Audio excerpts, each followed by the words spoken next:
Good morning, dear students. I hope you all are good. So today we will continue chapter 8, comparing quantities of class 8th maths, and our first topic is finding the increase or decrease percent. आज हम increase और decrease percent को find out करना सीखेंगे. Let's understand with this example. The price of a scooter was rupees 34,000 last year. Scooter के price last year 34,000 rupees थे. It has increased by 20% this year. अब उस प्राइस में जो लास्ट ईयर थे 20% इंक्रीमेंट हो गया है this year. So what is the price now? अब उस स्कूटर की प्राइस कितने हैं? सो अब आपको क्या करना है, जो भी ओरिजिनल अमाउंट थी, ओरिजिनल अमाउंट क्या है आपकी यहाँ पर 34,000, उसमें 20% का इंक्रीमेंट हुआ है. तो सबसे पहले हम जो भी ओरिजिनल अमाउंट है उसका क्या करेंगे, 20% फाइंड आउट करेंगे. Okay, so 20% of rupees 34,000. Okay, so 20 upon 100 of multiply में चेंज हो जाएगा 34,000. 20 cancel. Now 2 4 8 and 2 3 6 and 2 zeros. It means आपके जो प्राइस इंक्रीज हुए हैं वो कितने इंक्रीज हुए हैं आपके 6800. अब उनसे पूछा गया है कि अब स्कूटर के प्राइस कितने हैं. सो जो भी ओरिजिनल अमाउंट थी, क्या थी हमारी ओरिजिनल अमाउंट 34,000. सो उसमें हम 6800 को क्या कर देंगे, प्लस कर देंगे. और प्लस क्यों करेंगे, क्योंकि 20% का इंक्रीमेंट हुआ है. Okay, so price of a scooter now कितना हो जाएगा, ये रुपीज 34,000 प्लस रुपीज 6800. सो आपका आंसर आ जाएगा रुपीज 40,800. ओके, सो पहले जो लास्ट ईयर थे आपके वो 34,000 थी अमाउंट, लेकिन अभी क्या हो गई है, वो 20% के इंक्रीमेंट के बाद 40,800 रुपीज. इट मीन्स अब आपको स्कूटर के लिए 40,800 रुपीज पे करने होंगे. अब नाउ अगर इसका रिवर्स लें, सपोज यहाँ पे इंक्रीज की जगह डिक्रीज दिया होता, इट मीन्स 20% क्या हो जाता है, वहां पे डिक्रीज हो जाता अमाउंट. सो आप क्या करते हैं, यहाँ पर 20% तो सेम रहता है 6800, लेकिन चूंकि डिक्रीज होता तो आप क्या करते, ऐड की बजाय माइनस करते. सो जो माइनस करके अमाउंट आता आपको वो पे करना होता. Okay, now our next topic is finding discounts.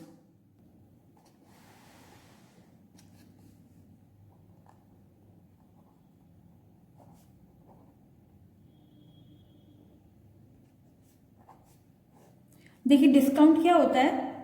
Discount is a reduction given on the mark price of the article. Discount क्या होता है, आप सपोज मार्केट जाते हैं और आपने वहां पर कोई आर्टिकल परचेज किया और वो आपको 200 का था, लेकिन आपको उसके लिए 150 रुपीज पे करने पड़े. सो आपको 200 से 150 रुपीज पे करने पड़े. इट मीन्स आपको कुछ कम पे करना पड़ा. सो वहां पर आपको कम क्यों पे करना पड़ा, क्योंकि वहां पर आपको कुछ ऑफ दिया गया. सो वो जो ऑफ है वो क्या है, आपका डिस्काउंट है. ओके, नाउ आपको इस पे क्वेश्चंस कैसे मिलेंगे. देखिए एक क्वेश्चन जो आपको मिलेगा इस पर, an item marked at rupees 840 is sold for rupees 714. What is the discount? So इस क्वेश्चन में तो आपको क्या करना है कि जो भी आर्टिकल है, ओके, जो भी आइटम है उसके आपको मार्क प्राइस गिवन है कि वो 840 रुपीज का है, लेकिन आपको पे कितना करना पड़ा, 714 रुपीज. तो आपको बताना है कि डिस्काउंट कितने का मिला आपको. तो सिंपल है, जो भी मार्क प्राइस है उसमें से आप 714 को माइनस कर दीजिए, तो आपको पता चल जाएगा कि आपने कितने रुपीज कम दिए हैं. सो डिस्काउंट कैसे निकल जाएगा, यहाँ पर हम रुपीज 840 में से रुपीज 714 को माइनस कर देंगे. सो आपका आंसर आ जाएगा रुपीज 126. इट मीन्स आपको कितने रुपीज कम देने पड़े, 126 rupees.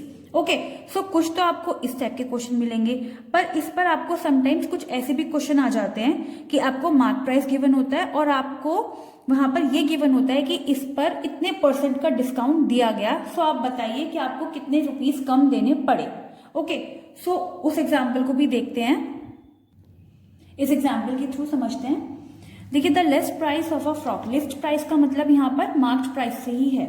List price of a frock is ₹220। It means जो आर्टिकल या फ्रॉक की जो कीमत है वो स्टार्टिंग में कितनी है आपकी, ₹220 है। अब a discount of 20% is announced on sales. अब सेल में क्या अनाउंस किया गया कि 20% का डिस्काउंट है। So what is amount of discount, हमें बताना है कि डिस्काउंट कितने रुपीस का मिलेगा और उसके बाद उसके सेल प्राइस क्या होंगे। इट मीन्स आपको कितने रुपीस पे करने होंगे। तो सबसे पहले हमें डिस्काउंट निकालना है, तो हम डिस्काउंट कैसे फाइंड आउट करेंगे। कितने परसेंट का डिस्काउंट है आपको, 20% का डिस्काउंट है। ओरिजिनल प्राइस कितनी थी उसकी, 220। सो इट मीन्स हम यहाँ पर 20% ऑफ ₹220 करेंगे। ओके, सो 20/100 मल्टीप्लाई 220, 0 से 0 एंड 0 से 0। सो आपका आंसर क्या आ जाएगा यहाँ पर, ₹44। इट मीन्स आपको ₹44 का डिस्काउंट दिया गया।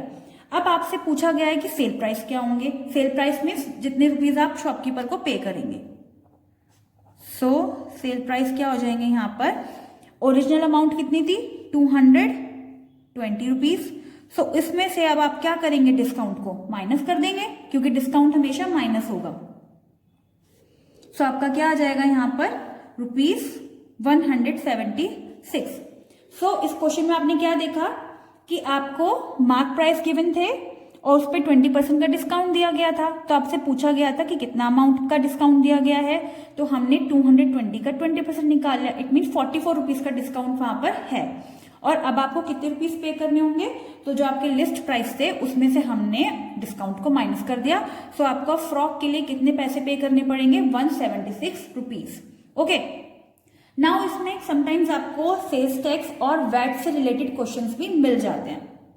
सेल्स टैक्स क्या होता है आपका, sales tax means which we pay when we buy items. It means जब हम कोई भी आइटम परचेज करते हैं तो हमें वहां क्या करना होता है, कुछ टैक्स पे करना होता है। सपोज आपने कोई ₹200 की चीज ली और आपका बिल आया वहां पे ₹300 का। सो इट मीन्स आपने ₹100 एक्स्ट्रा पे किए, तो वो ₹100 ही क्या है, वहां पे आपका टैक्स है। अब आपको इस पे क्वेश्चंस कैसे मिलेंगे,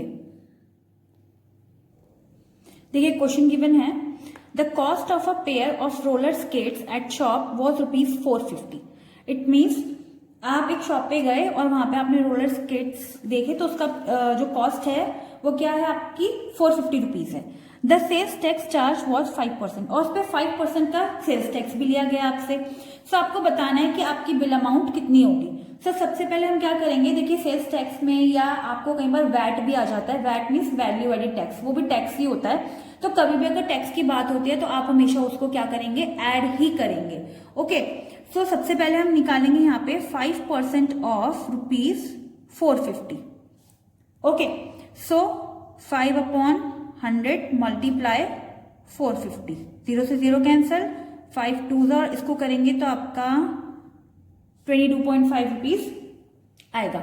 सो ये क्या है आपका, इट मीन्स आपका 5% टैक्स लिया गया। अब परसेंटेज के हिसाब से मतलब कितने रुपीज आपको एक्स्ट्रा देने पड़े, 22.5 रुपीज, 22.5 रुपीज। सो आपसे पूछा गया है बिल अमाउंट, तो बिल अमाउंट कैसे निकालेंगे, जो भी ओरिजिनल अमाउंट थी इट मीन्स 450 रुपीज में आप इस 22.5 रुपीज को क्या कर देंगे, ऐड कर देंगे। सो बिल अमाउंट कितनी आ जाएगी आपकी, 450 प्लस ₹22.5। सो आपका आंसर क्या आ जाएगा यहाँ पे, ₹472.50। इट मीन्स आपके जो रोलर स्केट्स का पेयर था वो 450 रुपीज के थे, लेकिन टैक्स ऐड होने के बाद अब आपको कितने रुपीज देने पड़ेंगे, 472.50 rupees. Okay, so I hope students you all have understood the topics. Practice it at your home. We will soon meet with the next video. Thank you.